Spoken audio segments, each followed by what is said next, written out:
அனைவருக்கும் மாலை வணக்கங்களும் வாழ்த்துக்களும். இந்த இணையதள இணைப்பில் இணைய உள்ள அத்தனை அன்பர்களுக்கும் டீம் லீகல் ஸ்பீக் சார்பாக வணக்கங்களும் வாழ்த்துக்களையும் தெரிவிப்பதோடு அனைவரையும் வருக வருக என வரவேற்பதில் மகிழ்ச்சி கொள்கிறோம். இன்று நமது இணையதள இணைப்பில் டிஸ்ஆனர் ஆஃப் செக் என்ற தலைப்பில் உரையாற்ற வந்துள்ள திரு கே சுபாஷ் சந்திரன் அவர்களை வரவேற்கின்றோம். மற்றும் அவர்கள் நமது இணைப்பில் ஏற்கனவே ஒரு முறை இணைந்து if there is a will there is a litigation என்ற தலைப்பில் மிக விரிவான உரையை அளித்து மக்கள் அனைவரிடம் நல்ல வரவேற்பை பெற்றுள்ளார்கள். அதுவுமின்றி பல அன்பர்கள் அவரை மீண்டும் அழைக்கும்படி வேண்டி கேட்டுக்கொண்டிருக்க அவரை மீண்டும் தொடர்பு கொண்டு அவர்களும் அதற்கு இன்முகத்துடன் இசையளித்துள்ளனர். அதற்காக டீம் லீகல் ஸ்பீக் சார்பாக முதற்க நன்றியை தெரிவித்துக் கொள்கிறோம். அன்று அவருடைய உரையை டிஸ்ஆனர் ஆஃப் செக் என்ற தலைப்பில் பேச வருமாறு அன்புடன் அழைக்கிறேன். இன்றைய தலைப்பு டிஸ்ஆனர் ஆஃப் செக். இந்த டிஸ்ஆனர் ஆஃப் செக் அப்படிங்கிற தலைப்புக்குள்ள போறதுக்கு முன்னாடி அந்த நெகோஷியபிள் இன்ஸ்ட்ருமெண்ட்ஸ் உடைய ஹிஸ்டரி அண்ட் ஆரிஜின் அதை பத்தி கொஞ்சம் தெரிஞ்சுக்கலாம்னு நினைக்கிறேன். So the history and origin of negotiable instruments, அது 3rd century BC-ல இந்தியாவில் மௌரியர்கள் காலத்துல அடிஷா அப்படிங்கிற ஒரு டாக்குமெண்ட் யூஸ் பண்ணியிருக்காங்க. அந்த document it correspondent to the bill of exchange. அடிஷா means an order or a command or an advice. Then in the 1st century BC-ல ancient Romans earlier form of check ஒன்று use பண்ணியிருக்காங்க. அதுக்கு பேர் prescriptions சொல்லி அதோட பேர். Subsequently, in 8th century AD, China used a document called Feixian, that means a flying money, for transferring large sum of money for long distance without physically handling the cash. Subsequently, in 12th century, the Italian merchants used negotiable instruments. Then in France used in 16th century. This is the history of a negotiable instrument, what I could perceive from the Google map. Next is the history of the Negotiable Instrument Act of 1881. In the year 1866, an act called,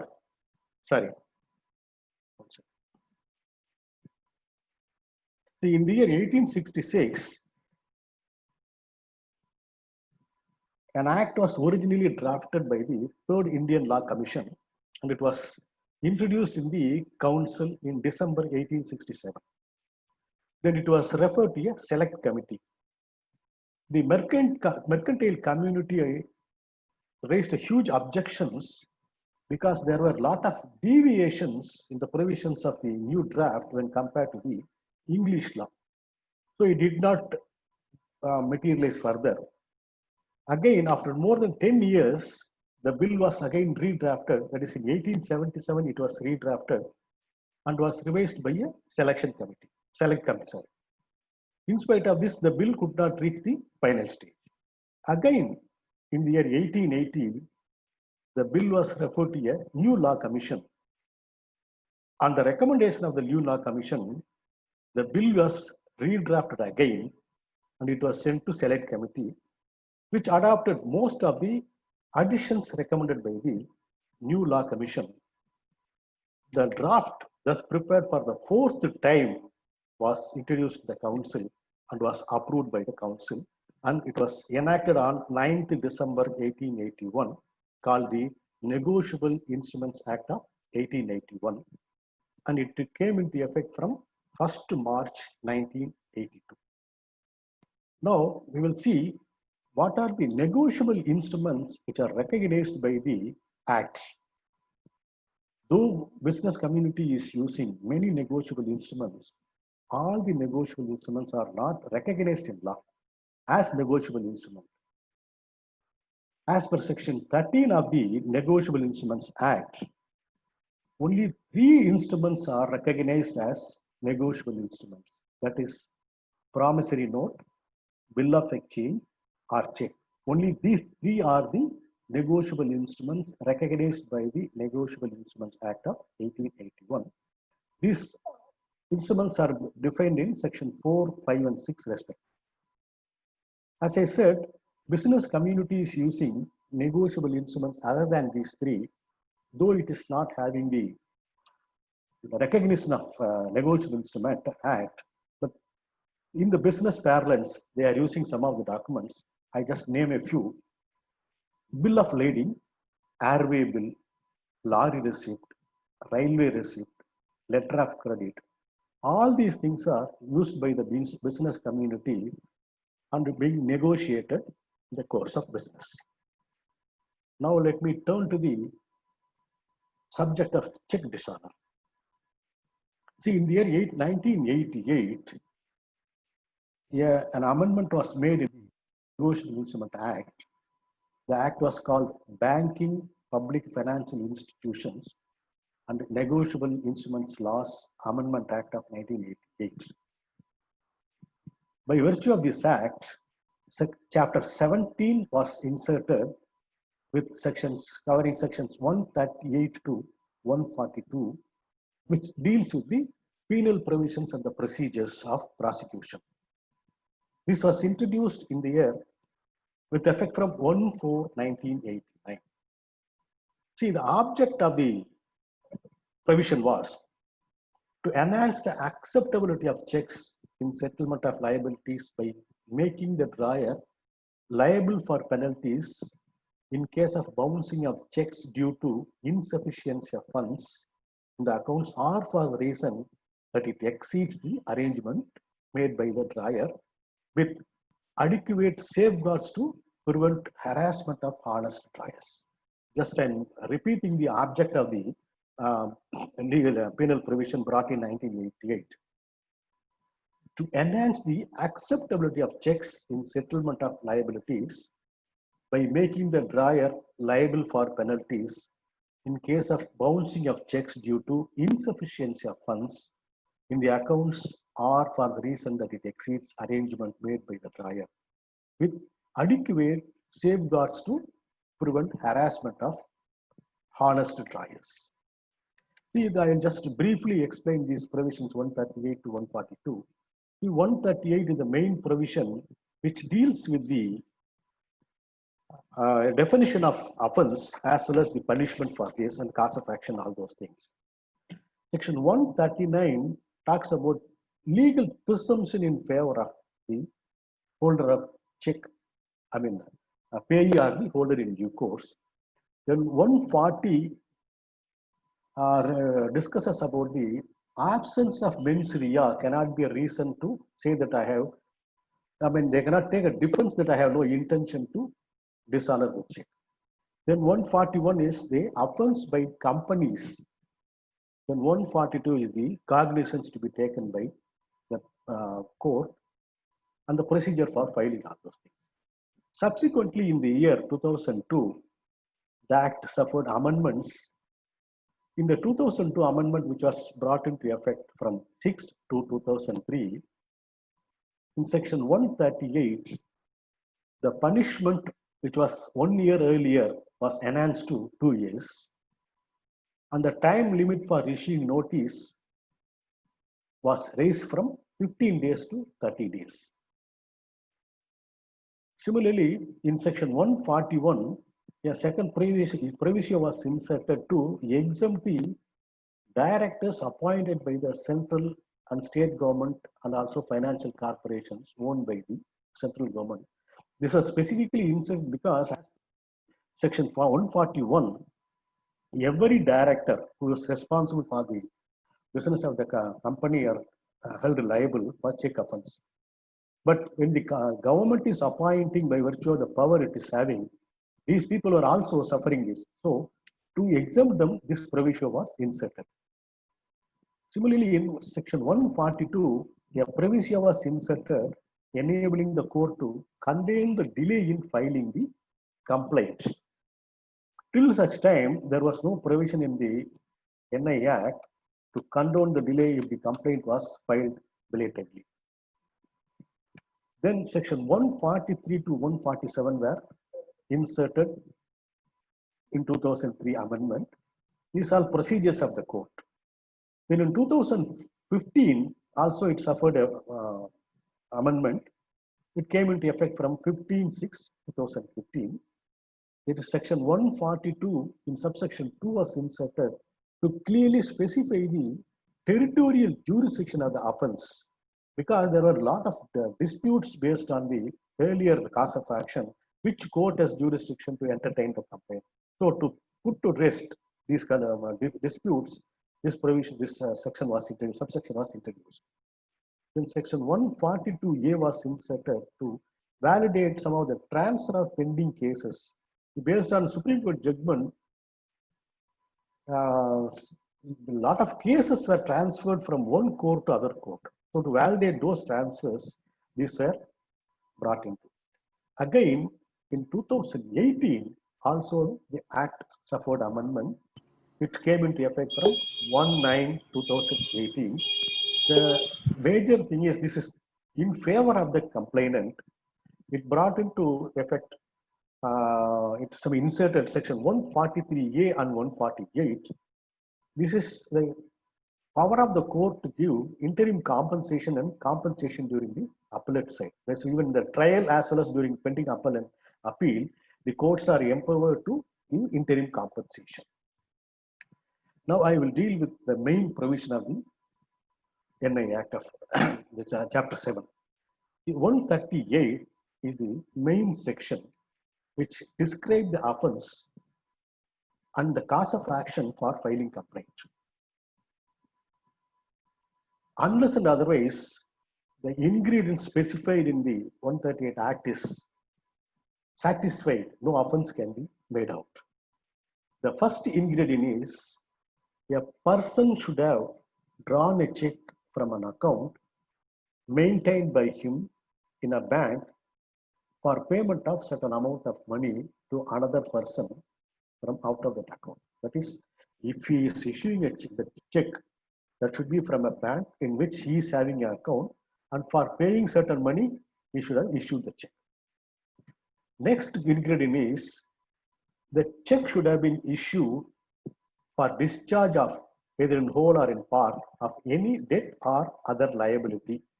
Here the liability is a qualification is added in this, not every liability, legally enforceable liability. Only for if the check is issued for discharge of legally enforceable debt or liability, then it offense is there. In this case, the word used is in discharge of the liability. There are two things. One is discharge and any debt or other liability. Here, if a check is issued as a donation or a gift, even if it is dishonored for want of funds on its presentation, it will not affect, it will not create it will not amount to an offense.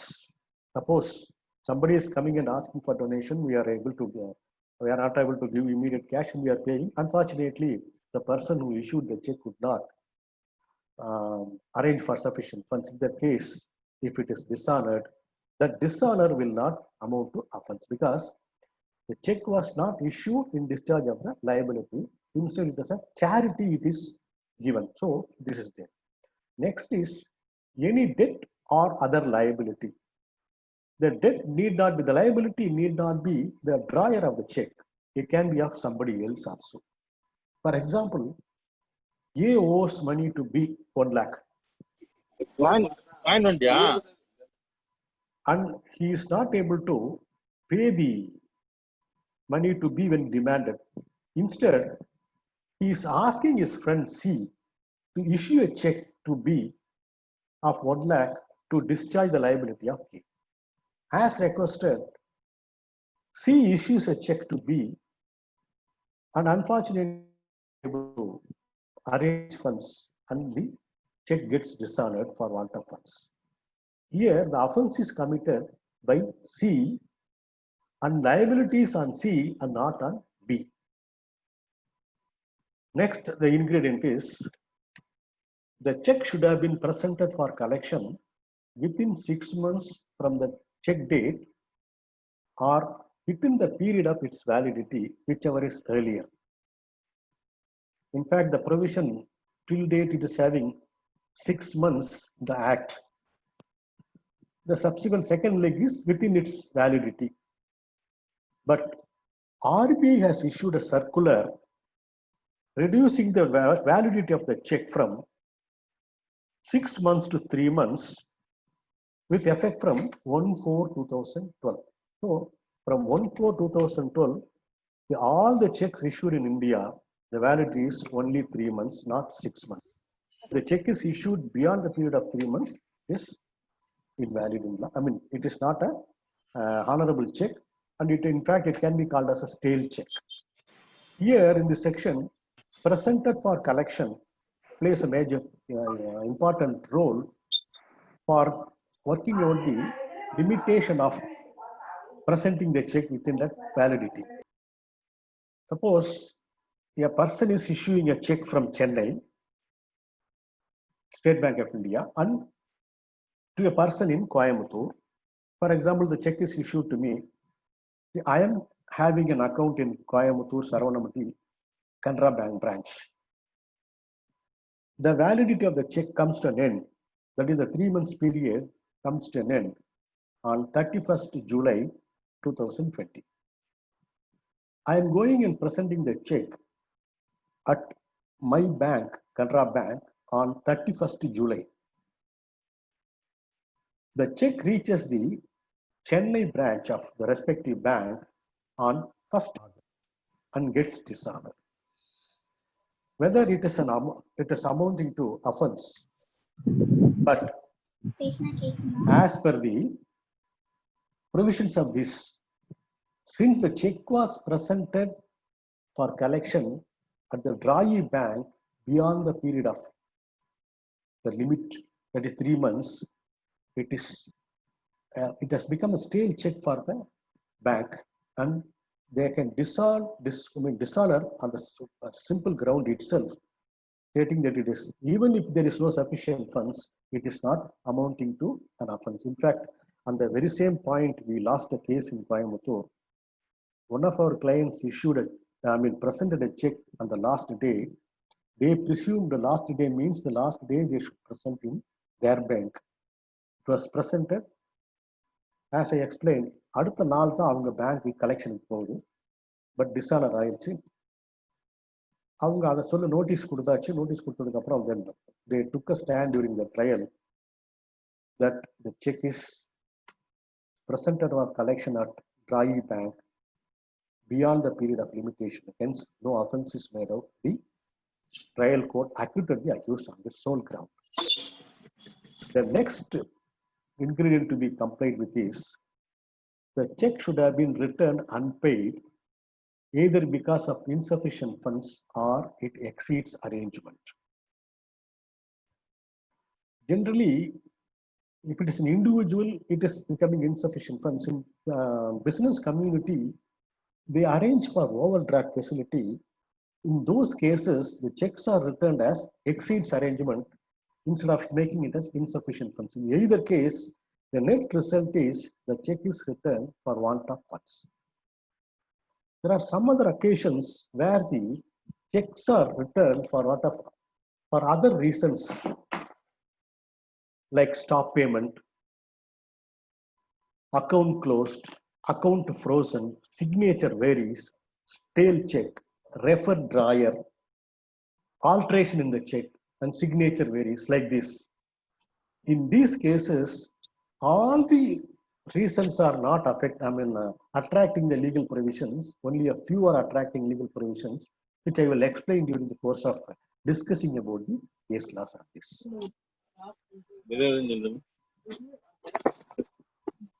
Next and fifth ingredient is the payee or the holder in due course of the check should make a demand for the payment of check amount by giving notice in writing within 30 days from the date of receipt of the check.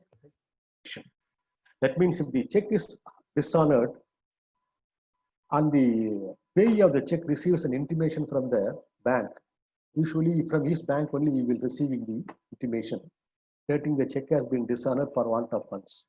So from the day he should issue the notice within 30 days. As I said earlier, before the 2002 amendment brought into effect from 2003, the day was 15 days was the time given for issuing notice. Subsequently, it has been increased to 30 days from the date of receipt of the notice. What are the problems being faced in regarding the issue of notice? This I will discuss during the course of discussing on the case laws. Next, the drawer of the check should have failed to make the payment within 15 days of the receipt of the said notice. That is, once the notice has been issued and served on him, or received the notice, or deemed to have received the notice, he should make the payment within 15 days. There is a grace period given to him, because there might be some reasons he is not able to make funds available for honoring the check. So in that case, the law is giving an opportunity to make arrangement for the funds, and he can pay it within 15 days from the date of receipt of the notice. If he doesn't meet this condition, then he has committed the offense. If all these 6 grounds are satisfied, the offense is committed, and completed. For the offense of check dishonor, the punishment is, now it is 2 years. Previously, it was 1 year. It is once it is satisfied that the offense has been committed. The next process is to file the complaint. Here comes how to file a complaint and who can file a complaint, then when to file a complaint, where to file a complaint. These are the 4 things which one has to take into consideration while prosecuting the drawer of the check. How to file a complaint? The section 142, subsection 1 says the complaint is to be made by the payee or the holder in due course, and it should be a written complaint. Specifically, why the word written complaint is being used here is, see, the general law is criminal law can be set into motion by anybody, not necessarily the person who suffered for it. However, there are certain provisions which makes it mandatory, but only the person who suffered because of this is entitled to file the complaint, not otherwise entitled. No complaint can be taken on record. For example, bigamy. In bigamy, only the female can, the wife can file the complaint against the husband for the offense of bigamy, not anybody else. Similarly, here also, the payee of the check, he can file the complaint in writing. Then the next question is when to file the complaint. That is, from the expiry of the grace period of 15 days given to the drawer of the check, the complaint should be filed within 1 month. That is, within 1 month from the date of expiry of the 15th day. Here it comes an interesting point is the 1 month, how to calculate the 1 month is the issue, because there are some cases people miscalculate it as 1 month into 30 days or 31 days. That they file the complaint belatedly without seeking any continuation of delay. For example, a check was dishonored and returned to the payee on 10th January 2020. He has issued the notice on 12th. It was served on the drawer of the check on 15th January 2020. In that case, the drawer of the check has time up to 30th January 2020 to make the payment. Suppose if he did not make the payment on 30th January, naturally the complaint is to be filed within 1 month. That means complaint should have been filed on 29th February 2020. Here it is 1 month, not 30 days or 31st days. Depending upon the month, the period is calculated, not based on the number of days it is. Next, where to file the complaint? See, previously, prior to the amendment brought in by way of subsection 2, defining the jurisdiction of the magistrate, the judicial officer, to entertain the complaint, there were a lot of disputes about the jurisdiction in which the complaint can be filed. In fact, when the complainant is presenting a check in his banker, when it is dishonored, they file the complaint in their own bank, the jurisdiction having their own bank. But in many courts have said, no, it is not that. Presentation of check means the presentation of the check at the accused bank. So there were dissenting opinions, and there were a lot of litigations on this particular point. So to put an end to this litigation, the provision was inserted, subsection 2 was inserted. Now, as per the new provision which came into effect from 2015, there are only 2 courts have jurisdiction to entertain the complaint, and no other court is having the jurisdiction. See, the first is, check is presented for collection through an account in the bank of the complainant or the payee, then the court which is having the jurisdiction over the complainant's bank is entitled to entertain the complaint. Next is, if the check is on par check, though I am having the branch at a particular place, since it is an on par check, since I received the check and I'm in the travel, I am presenting the check for collection at a different place than the bank in which I am having that account. If it is getting dishonored, in this case also, the case is to be filed at the court which is having jurisdiction over my bank's branch. For example, I am having a bank account in Saravanampatti, and a check is received by me, issued by a person in Chennai. I am presenting the check at Saravanampatti, it is getting dishonored. In this case, the court which is having the Saravanampatti territorial jurisdiction only can entertain the complaint. Another thing, the similar circumstance, instead of presenting the check in my bank, I mean the branch of Saravanampatti, since I was on the travel and the check issued by the person is Anywhere Bank, I am presenting it in Karur where I went for some purpose. Then it is getting discharged, dishonored. In that case, I cannot say the court which dishonored the check is situated at Karur and Karur court is having jurisdiction. No, it is not. In this case also, the court which is having jurisdiction over my bank at Saravanampatti only has the jurisdiction to entertain the complaint. The next case is, if the check is presented for collection otherwise through an account, the court having the jurisdiction for the place of the branch of the drawee bank where the drawer maintains the account is having the jurisdiction. For example, a person is sitting at Chennai, he is issuing a check to me. Instead of presenting the check to my account, I just wanted to withdraw the cash. So I am taking the check to, because it is not a crossed check, it is an open check. So I am taking the check to his bank at Coimbatore, that is a similar branch, because it is anywhere, the check is of anywhere branch. That means it can be presented at any branch, they can get it encashed. So I am taking this check to Araspuram where the particular branch is there, the branch of the particular bank is there, and I am presenting, it is dishonored. In this case, the check dishonor is at the place of Araspuram. My account is at Saravanampatti, whereas the person issued the check is having account at Chennai. Here, both the courts in Coimbatore have no jurisdiction. Instead, only the court which is having jurisdiction over the drawer's bank alone can entertain the complaint, because this is a specific restriction which has been imposed in this subsection 2 brought into effect from 2015.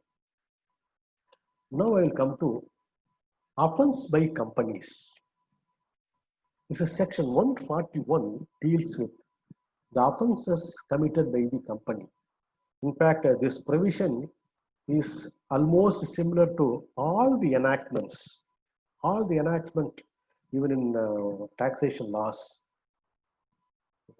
Every act which is saying that is an offense by company, this same provision is existing. And as per this provision, 3 persons can be prosecuted for the check offense. One is the company itself can be prosecuted. Next is every person who is responsible and in charge of the business of the company. Third is any officer, either it is a director or a manager or a secretary, if the check was dishonored with his connivance or due to his negligence, then these persons can also be prosecuted. In fact, there are interesting points on this about the prosecution of the officers under the second limb, that is every person who is in charge and responsible. I will deal with while explain the case laws. Once the case is filed, that it is being tried, the private limited company or a public limited company has authorized one of its officers to represent in the complaint filed by it against another person. During the course of the trial, the person is resigning and left the job. In this case, the company cannot be left unrepresented. So in this case, section 302 of CRPC comes into rescue, and by invoking this provision, the complainant company can substitute another person to represent the company.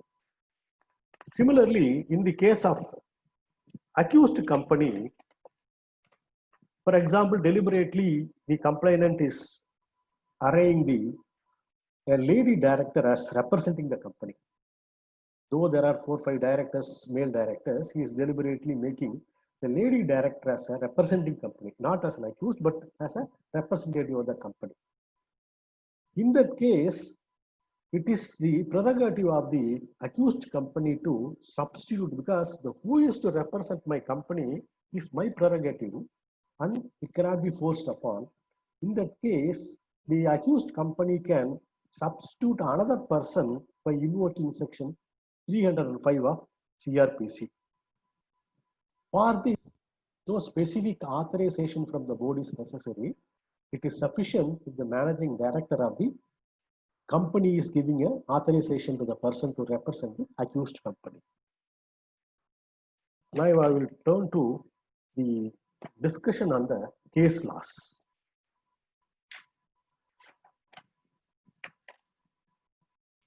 See, as I said that provisions of the 138 is to be complied with to meet the check dishonor case once again.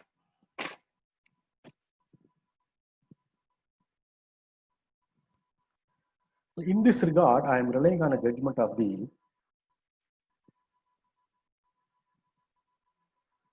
Supreme Court in case of MSR Leathers versus S. Palliyappa. In this case, the Supreme Court has held, once the ingredients spelled out in the section, it clearly spells out what are the provisions which is to be met with, and if this met with, it can be, it is satisfied, the check dishonor offense is completed, and the accused can be prosecuted for this. The next is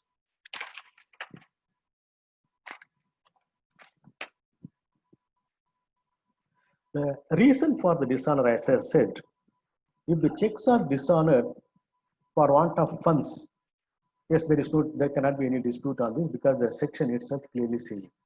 Suppose if the check is dishonored for want of, for due to stop payment or account closed or signature, in these cases, the courts have held that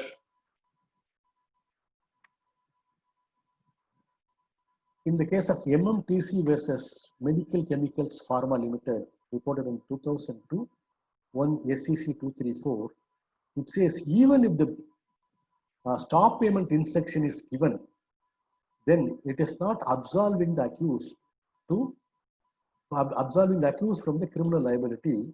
The court says the accused shows that in his account there were sufficient funds to clear the amount of the check at the time of presentation of the check, and the stop payment notice had been issued because other valid causes, then offense under section 138 would not be made. The mere stop payment instruction will not be sufficient for this. There should be some reason for why a stop payment instruction was given. Suppose a person has supplied the goods. It is not having sufficient quality what they expected, and they are rejecting the goods. Once rejecting the goods, they issue a stop payment to the banker saying that they are stopping the payment because the quality of goods supplied by them is not up to the mark and I am rejecting it. In that case, the stop payment of the check is a valid reason, and at the trial they can prove that there is no offense committed on this because the stop payment is a valid reason on this. Next is the account closed. In almost all the cases, it has been held that if the account is closed, then the offense is committed. In this case, I am referring to the Supreme Court judgment in NEPC Micron Limited versus Magma, reported in 1999, 4 SEC 253. The court says return of check on account of an being closed would be similar to a situation where the check is returned on account of insufficiency of funds in the account of the drawer of the check. It squarely brings the case within 118. In this court, the court has clearly said by issuing a check, suppose if he is once after issuing, either before or after issuing the check, if he has closed the account, then it is squarely applicable if offense is made out. Similarly, in the case of signature do not match, in this case also the Supreme Court has held if the expression amount of money is insufficient, appearing in section 138 of the Act is genus and dishonor of reasons such as account closed, payment stopped, refer to drawer are only species of the genus. Just as dishonor a check on account on the ground that account has been closed is a dishonor falling under the first contingency referred to in section, so also dishonor on the ground of signature do not match or that the image is not found.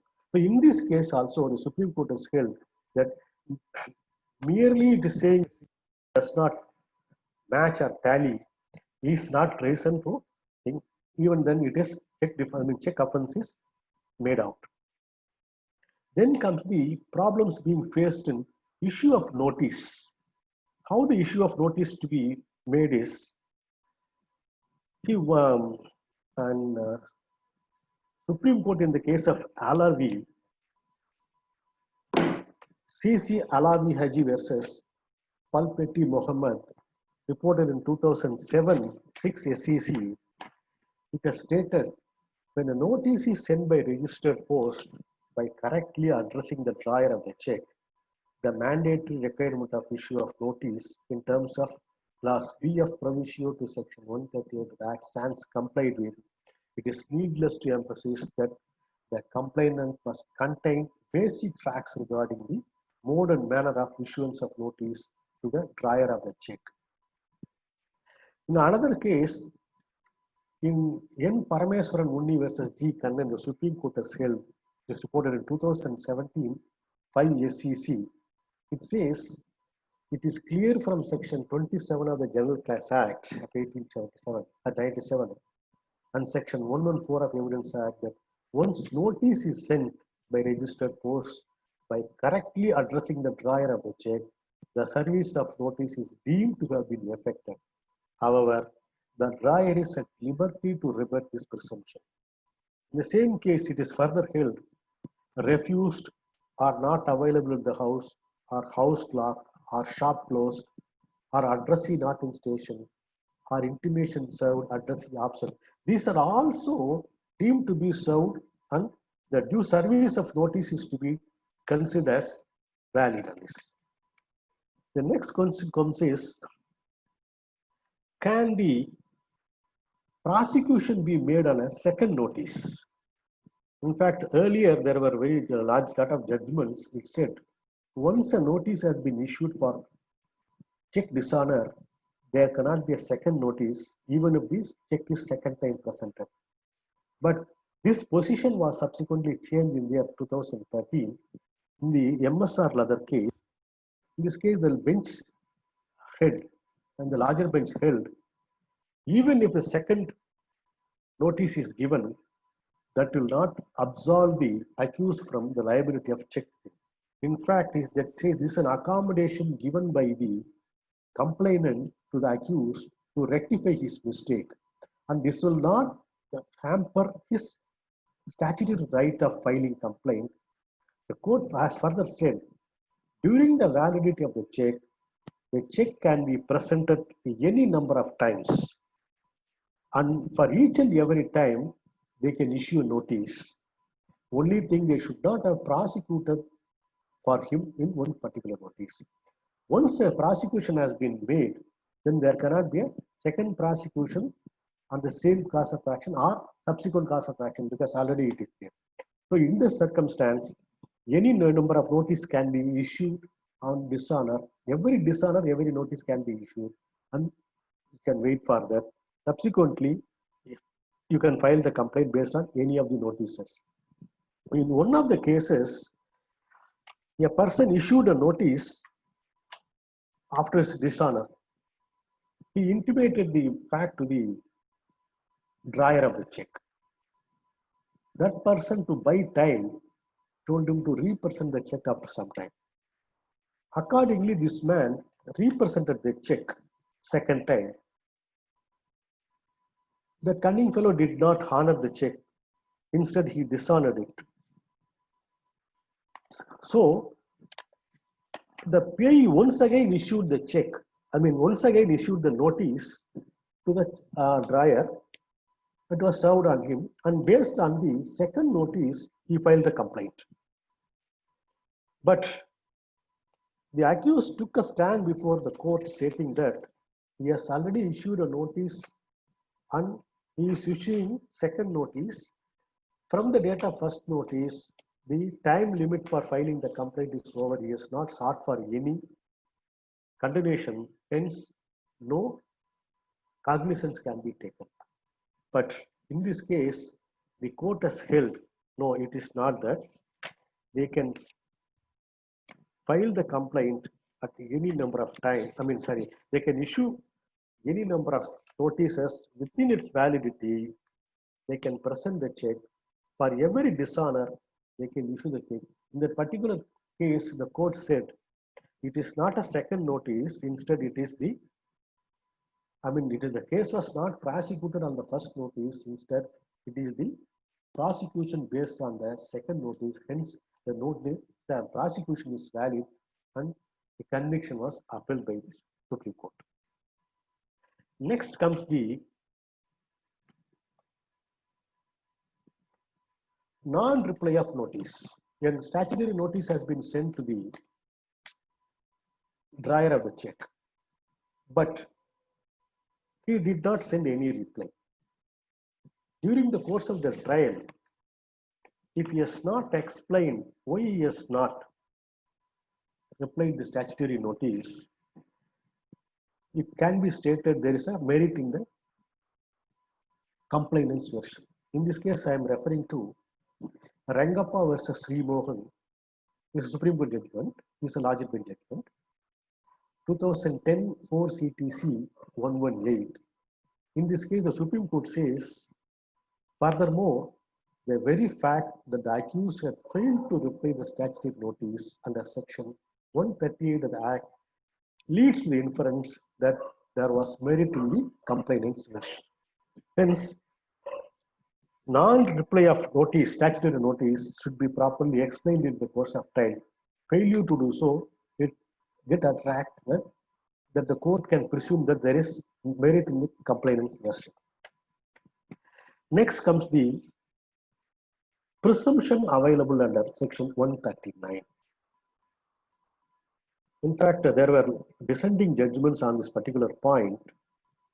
The very famous cases are, the first case was Krishna Janardhan Bhatt versus Dattatharya G. Hegde, reported in 2008 for SEC 54. In this case, the Supreme Court held the legal presumption under Section 137(9) is for the issuance of the check only in discharge of liability, and there is no presumption for the liability itself. Subsequently, the matter was referred to larger in the Rangappa versus Sri Mohan case. In this case, the Supreme Court has held that it is not so.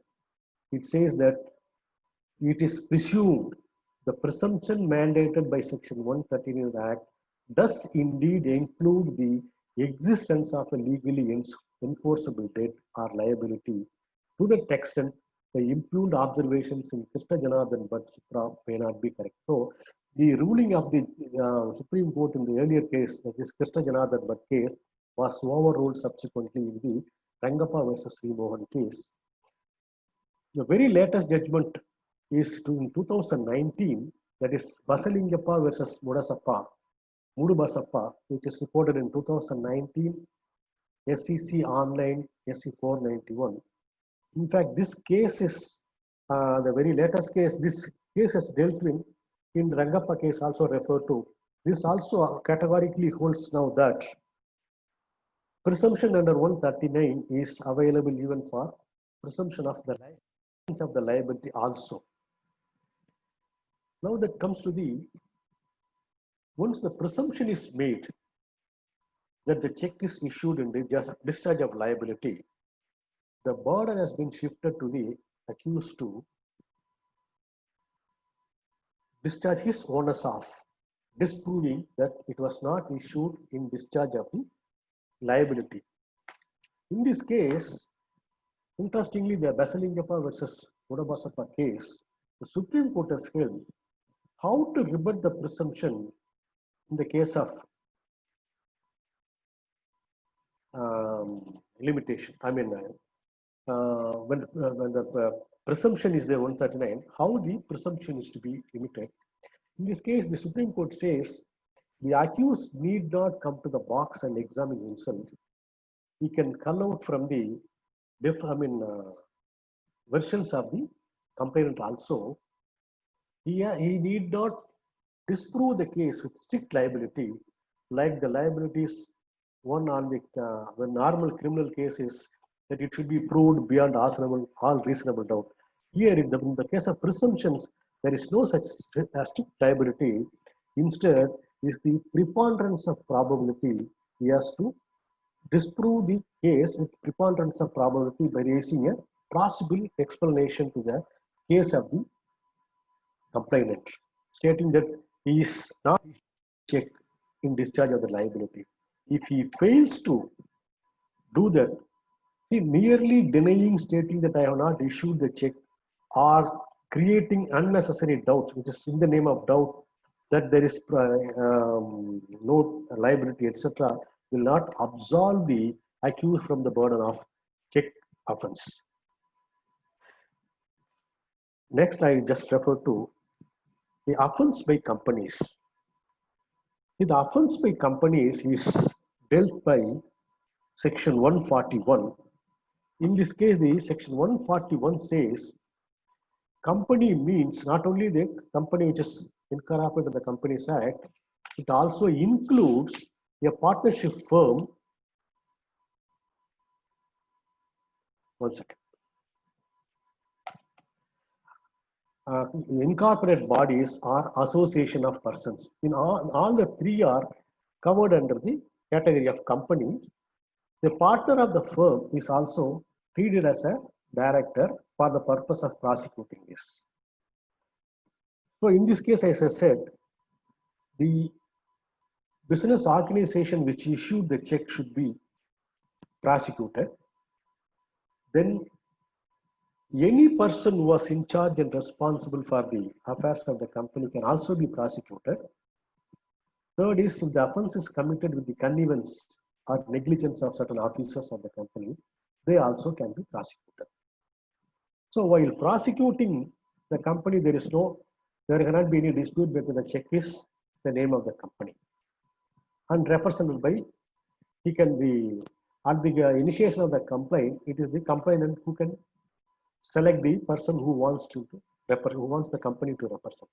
But the next comes is, the person in charge of and responsible can also be prosecuted. By and large, in all the complaints, they include all the directors or all the partners, irrespective of whether they are in business or not. Even the sleeping partner, dormant partner, or those who are not the whole-time directors, they were also simply included in the complaint. In this case, the Supreme Court has held in two cases, that is, what is person in charge of and responsible has been clearly spelled out in. That is, in the case which arose in a partnership firm company, partnership firm, the Supreme Court has held in the case of Srimati Katta Sujata versus Fertilizers and Chemicals, reported in 2002, 7 SEC 655. In this case, a lady was a partner. She was arraigned as an accused for the check offense. But she filed a discharge which did not favor the trial court as well as the High Court. So she approached the Supreme Court. The Supreme Court has said, person in charge does not mean anybody and everybody. There should be in the affair of the company, that is, they should have the overall control of the day-to-day business. The Supreme Court has found that in the said complaint, there is no such proper amendment making the lady partner as in charge of and responsible. Hence, she was discharged from the case, though she was she was the partner in this case. The another case is SMS Pharmaceuticals versus Neeta Balla. This is also a Supreme Court case. It was decided in 2007. In this case also, a lady director was arraigned as an accused without proper averments, stating that she is in charge and responsible for the affairs of the company, simply that. In this case also, in detailed analysis of the facts and the averments made in it, the court has held, it is not that every person who is in the company cannot be. Instead, those people who are in charge of the affairs of the company, that is policy decision makers, those people are liable to be prosecuted. In this case, the Supreme Court held that the Neeta Balla was not falling into the category of every person who was responsible and in charge. And the Supreme Court discharged the accused in this case. Then next comes the cases of the managing director and the joint managing director. If a prosecution is launched against the managing director, showing him as the accused, or the joint managing director showing him as the accused, whether there is any necessity to file to make averment stating that they were responsible for the company's affairs and all those things. The Supreme Court has said it is not. In the case of SMS Pharmaceuticals, in the same case where the Neeta Balla was discharged, in this case it is said, in the case of managing directors, specific averments against the managing directors and joint managing directors are not required, because they are the managing director. Managing director means, or the joint managing director means, they are the person, by virtue of their position, they are the people who are in charge and responsible for the day-to-day affairs of this company. Hence, for those people, there is no specific averment to mention that they are in charge and responsible for the affairs of the company. The next issue what I'm referring is, can a power of attorney file a complaint? In fact, on this point also, there were a lot of decisions on this, dissenting and rival judgments were there. If it is a company or a partnership firm or association of persons, there is no problem, because naturally those people are juristic person and they can definitely cast to get themselves represented in the courts through the for somebody to represent them. In the case of individual, can the individual get himself represented in the complaint through a power of attorney? In the case, court has held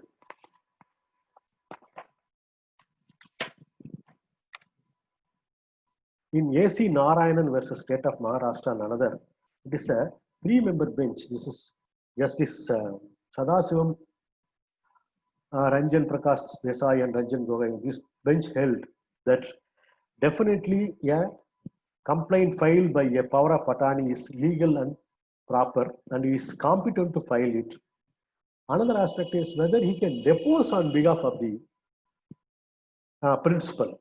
This Supreme Court answered, yes, definitely he can depose on behalf of the company, provided he is having the knowledge about the transaction. In that case, he can give evidence as a witness in addition to representing the person as a power of attorney holder. Next comes the issue of complaint being filed by the unregistered firms. In fact, this is a debatable issue being dealt with by various high courts in a different manner. I will just refer to a few judgments in this, how the things are happening. See, in one case, the division bench of the Andhra Pradesh High Court in Amit Desai and another versus Shine Enterprises and State, it has held that the unregistered partnership firm is prohibited from prosecuting another person by virtue of the bar created under section 69 subsection 2. Hence they are not entitled to file a criminal complaint of a for check offense. But High Court of Allahabad, Delhi and Kerala and all these things, all these courts have held they are entitled to file the criminal complaint because the bar imposed under section 69 subsection 2 does not affect the criminal complaint being filed. It is restricted only to the civil suit. It is applicable only to the civil suit. High Court, in the case of New Kripa Jeweller versus V. Kanchana, had occasion to deal with this. In this case, by relying on the earlier judgment of Madras High Court, in the case of Karthik & Co. versus Vadivel Sizing and Weaving Mills, reported in 2012, 3 MW1 criminal DCC, DCC 49 MAD. The High Court has said, in this case, Justice Venugopal was the presiding judge. He has held, stating that by relying on a Supreme Court judgment, which was rendered in the BIFR case, he said, definitely the unregistered partnership can file the complaint and they are entitled to file the complaint.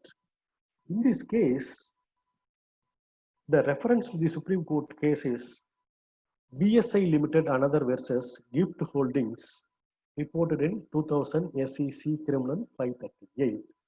In this case, the Supreme Court had occasion to deal with a company which which became a SIC company by virtue of the provisions of SIC Industrial Companies Special Provisions Act, and the matter was referred to the BIFR. When the matter was pending before the BIFR, before an order was passed, the check issued by this company was dishonored, and the PAE filed the complaint. They took a stand when the company is under BIFR, by virtue of the provisions of the BIFR and SICA, they cannot file a complaint because it is filing of a suit is barred. In this case, no, this particular bar is only for the civil suit. No order has been passed. It is only pending proceedings. Hence, a check complaint can be filed, and the complaint filed by the person is valid now. Now, interest for the purpose of academic interest, I'm just referring to section 69 subsection 2 of the Partnership Act, because this section only is disqualifying the partnership from laying suit on this. In this case, that is Haldiram versus Bujiwala versus Anand Kumar Deepak Kumar, reported in 2002 MLJSE. In this case, the Supreme Court has held a suit is not barred by section 69(2) of the Partnership Act if statutory right or a common law right is being enforced. Here, in this case, the trademark was infringed by the respondents, and they took a defense that this is an unregistered firm, so they cannot enforce the right on this. So in this case, the Supreme Court has given a finding that statutory rights or a common law right cannot be taken away by virtue of section 69(2). This is also one of the reasons for the courts to say the criminal complaint filed by the unregistered partnership firm, this can be a valid complaint.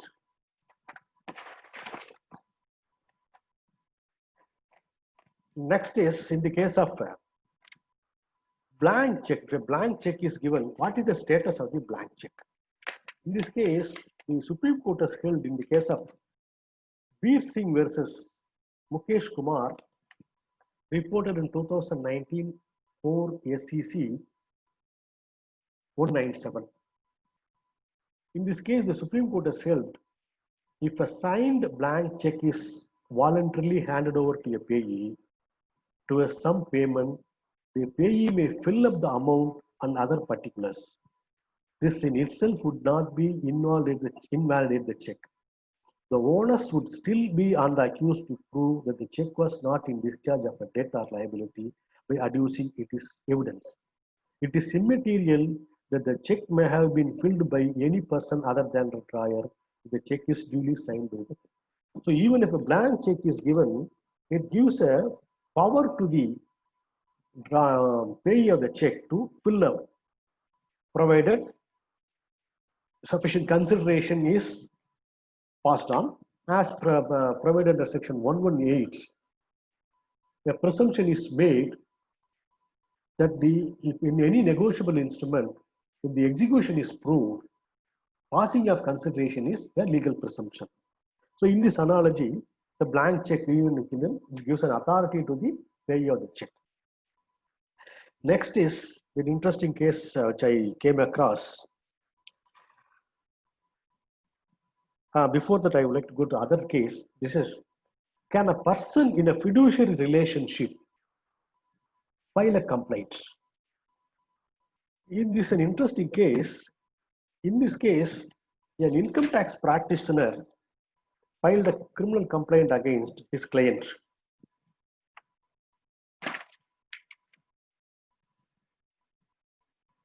He filed a complaint stating that some amount has been borrowed by the accused. The accused took a stand that he is an income tax practitioner, I am his client, and he is having fiduciary relationship.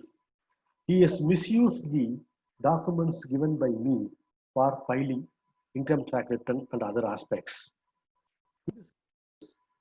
Ultimately went out to Supreme Court. The Supreme Court has said, this is case Bir Singh versus Mukesh Kumar. If this case is held, the existence of a fiduciary relationship between the payee of a check and its drawer would not disentitle the payee to the benefit of the presumption under section 139 of the Negotiable Instrument Act in the absence of evidence of exercise of undue influence or coercion. So in this case, no averment was made that he has been unduly influenced or coerced. He simply stated that blank papers I had given, blank checks I had given, yes, used it. But the Supreme Court has said merely by virtue of a fiduciary relationship, the accused cannot claim that the complainant is disentitled from the presumption otherwise available under section 139. Now I will come to the last limb of the case law, which is pertaining to the trust. In fact, I have come across only 2 case laws pertaining to trust. One interesting aspect is, in the case, this was a case filed by one C. Suresh Babu against an institution which is situated at Bangalore.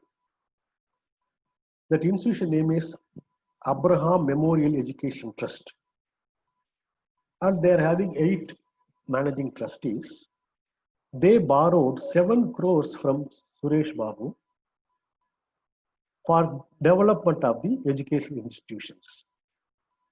In discharge of the liability, they issued 20 post-dated checks.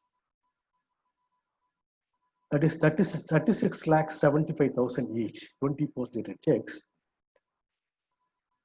The payee presented the first check, it got dishonored, issued notice, lodged a complaint. He issued a second, he presented the second check, issued notice, lodged a complaint. Under circumstance, that matter went to our Madras High Court. At that time, it seemed there is no decision on that particular point, because while prosecuting, the complainant has prosecuted the trust, treating it as a company, and all the trustees as the directors. In addition to the Abraham Memorial Education Trust, he cited 8 trustees as the directors and prosecuted. Totally 9 persons were prosecuted. This matter came up. Justice Nagamuthu dealt with it. It was decided on 7/8/2012. In this, he has elaborately dealt with what is trust, how it is can be brought into, whether it is falling under the category of company in terms of the section 141. So he has analyzed and it has stated the trust is falling under the category of association of persons, and the trustees are falling under the category of directors. Hence, the complaint filed by the complainant is a valid complaint and it can be prosecuted on this. Interestingly, in this case, 2 persons were taken as amicus curiae. One was a senior counsel, Mr. N.R. Ilango. The other person was Mr. P.N. Prakash, who was the amicus curiae in this case. So it is held that trust is also covered under the provisions of 138 under section 141. Now the last case I am dealing in is the interesting case about a politician. In fact, it appeared in newspapers also. This is the Congress ex-MP, is Ira Anbarasu. He has a education institution in the name of Rajiv Gandhi Memorial Educational Trust. In this trust, they borrowed 35 lakhs in 2 installments of 20 lakhs and 15 lakhs from one Mukund Chand Botra. He is a very famous financier in Madras, and almost all the cine people are having association with this, or tie-up, or borrowing money from him. There are a lot of cases being filed by him. So they borrowed 35 lakhs from him by executing 2 pronotes. The pronotes were executed by the son of Anbarasu on behalf of the trust. Subsequently, in discharge of it, they issued a check for 5 lakhs, 50,000, the another check for 6 lakhs. On its presentation, both the checks were dishonored. Hence, that Bothra filed 2 different complaints. It was being prosecuted. It ended in conviction. Then it was an appeal and went to Supreme Court also. In the meantime, the general election came in. I think it is 2006 something. In that case, the Bothra took a different strategy, he lodged a complaint with the High Command of Congress. Because at that time, the Congress was considering giving a ticket to Anbarasu's son. He sent a letter to the Congress command stating that this person is having this much cases. If you are giving this, definitely there will be setback for him. So all this blah blah he has written to the Congress High Command. It seems an advice has been given by the Congress High Command to the Anbarasu family to settle the matter with Bothra. Subsequently, they withdrew the appeal filed by them before the Supreme Court. That is, Anbarasu family, they filed an appeal before the Supreme Court against the two judgment convictions on the earlier case. They withdrew it and they issued a check of 35 lakhs afresh. When it was presented, it was dishonored. Hence, he filed a fresh case against him for the check dishonor of 35 lakhs. In addition to this, he filed a suit also for recovery. During the course of the trial, during that particular time, they had a political alliance with DMK, and DMK won the election. By using that influence, they made complaint against the Bothra, Mukund Chand Bothra, and his son of cheating and forgery. Then police arrested Mukund Chand Bothra and he was lodged in jail. Subsequently, he was released on bail. These are all reflected in the judgment. I am not saying some from newspaper. It is all reflected in the judgment. It was released. Subsequently, the case was being prosecuted. In the trial, they took 11 days to cross-examine the son of Mukund Bothra, who came to the box to depose on behalf of his father.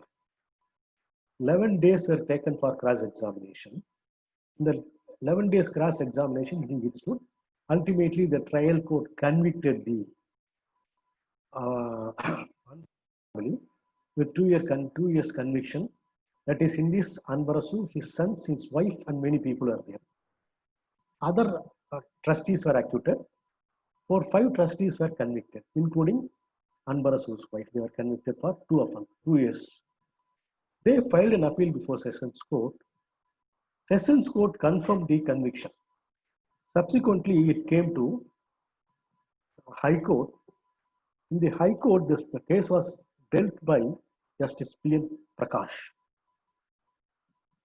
He did in detail analyzed it and gave a finding that the findings given by the 2 lower courts, the concurrent findings of the lower courts, are valid and it is proper, and all these people are liable to be punished.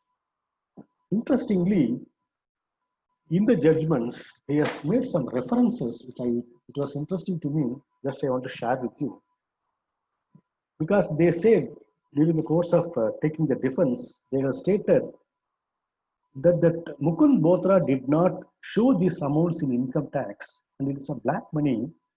A black money cannot be used for living loan, even if it is given, it is not a legally enforceable. That was the stand taken by them. For this, the comments were, they said, if you are a Puritan, and just referring the observation given by, or the comment given by the judge in the judgment. If you are a Puritan, at the time of taking loan, you should have told him,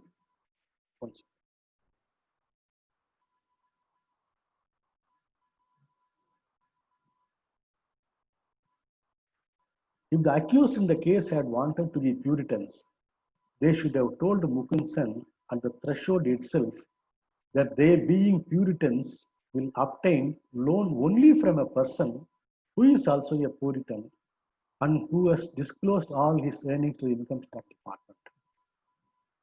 That means, if you want to punidana irukanumna punidana irukkitta kadan vaangikanum, punidam illadanta vaangadungra mari.